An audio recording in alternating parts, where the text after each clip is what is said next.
ప్రియ స్నేహితులారా, నేటి ఉదయకాలపు వాక్య ధ్యానంలోకి ప్రేమపూర్వకమైన ఆహ్వానాన్ని అందిస్తున్నాను.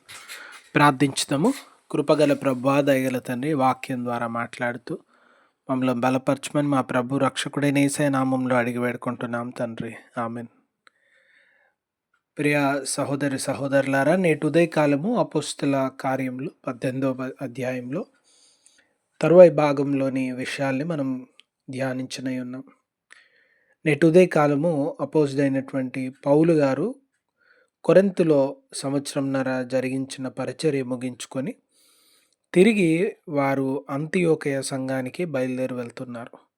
వారు వెళ్తూ మార్గంలో ఎఫెస్సి పట్టణంకు కూడా వెళ్ళి అక్కడి నుంచి తిరిగి యెరూషలేముకి వెళ్తున్నారు. వారు వెళ్తూ ఎఫెస్సి పట్టణానికి అకుల ప్రిసిల్ల దంపతులను వెంట తీసుకెళ్ళినట్లుగా చూస్తూ ఉన్నాం. అక్కడి నుంచి వారు యెరూషలేం నుండి అంతియోకయలోని సంఘానికి తిరిగి వెళ్ళినారు. అక్కడి నుంచి ఎఫెసీ పట్టణంలో పరిచర్య జరిగిస్తున్నటువంటి ఒక దైవజనుడిని మనం చూస్తూ ఉన్నాం. అపోలో గారు అలెగ్జాంద్రియా పట్టణం నుంచి వచ్చినారు. వారు యూదులైనప్పటికీ అలెగ్జాంద్రియా పట్టణంలో పుట్టి పెరిగినటువంటి వ్యక్తిగా చూస్తూ ఉన్నాము.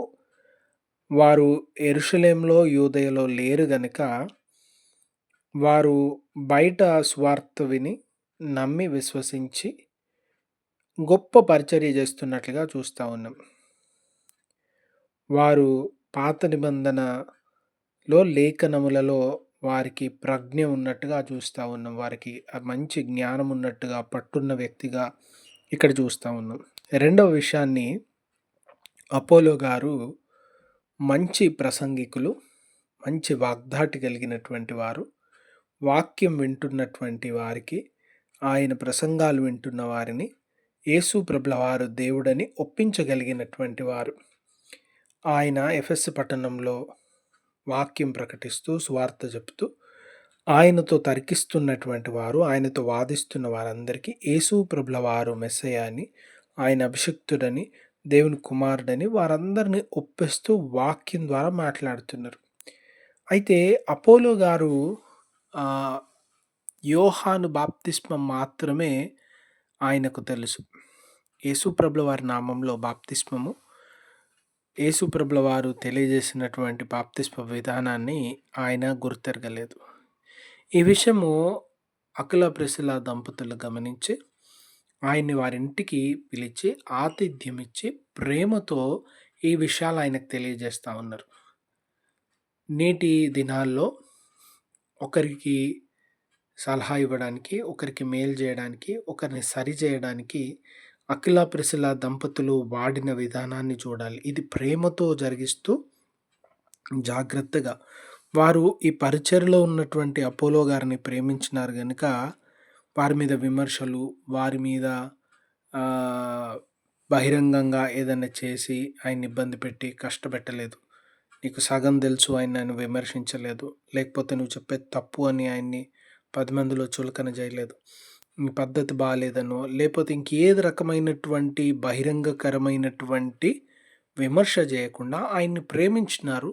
ఆయన ఈ విషయం ఆయనకు తెలియదు, ఆయన ఇంకా ఇది తెలుసుకోలేదు కాబట్టి వారిని ఇంటికి తీసుకెళ్ళి ఆతిథ్యం ఇచ్చి ప్రేమతో ఆయన తెలుసుకోవాల్సిన విషయాల్ని చెప్పి క్రీస్తులో బలపరుచుతూ ఉన్నారు.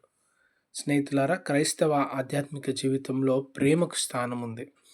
ద్వేషానికి, గర్వానికి, చెడుగా ఇతరులను బాధ పెట్టడానికి వీటన్నిటికీ స్థానం లేదు. హెచ్చు తగ్గులకు ప్రేమకే అవకాశం ఉంది. ప్రేమతో ఒకరినొకరు సంపాదించుకొని, ప్రేమతో ఒకరినొకరు బలపరుచుకొని, ప్రేమతో క్రీస్తులో బలపడడానికి, ఎదగడానికి ప్రభువు పిలుస్తూ ఉన్నాడు. కనుక అపోలో గారు ఒకటి కొదవై ఉన్నప్పుడు ఈ దంపతులు, ఈ కుటుంబము క్రీస్తుని ప్రేమించిన వీరు క్రీస్తులో ఆయన్ని బలపరుస్తూ ఉన్నారు. యేసుక్రీస్తులో వారు ఎదగడానికి, యేసుక్రీస్తులో వారు ఇంకా గ్రహించడానికి సహాయం చేస్తూ ఉన్నారు. ఇటువంటి ప్రేమపూర్వకమైనటువంటి వాతావరణం, ఇటువంటి ప్రేమ కలిగినటువంటి జీవితం, ఇటువంటి ప్రేమ కలిగిన విధానం మన జీవితాల్లో మనం కలిగి ఉండాలి. కనుక ఆ ప్రేమ కలిగిన విధానం ఉంటే గొడవలు, ఇబ్బందులు, పరస్పర విమర్శలు లేకుండా క్రీస్తులో ఎదిగి అనేకులకు దీవెనకరంగా మనం మార్చిపెడతాం. అటువంటి కృపా దీవెన దేవాదేవుడు మనకు కలుగజేయను గాక. ప్రార్థించుదాం. కృపగల ప్రభువా, వాక్యం విన్న ప్రతి వారిని దీవించి ఆశీర్వదించమని మా ప్రభు రక్షకుడైన యేసయ్య దివ్య నామంలో అడిగి వేడుకుంటున్నాం తండ్రి. Amen. God bless you all.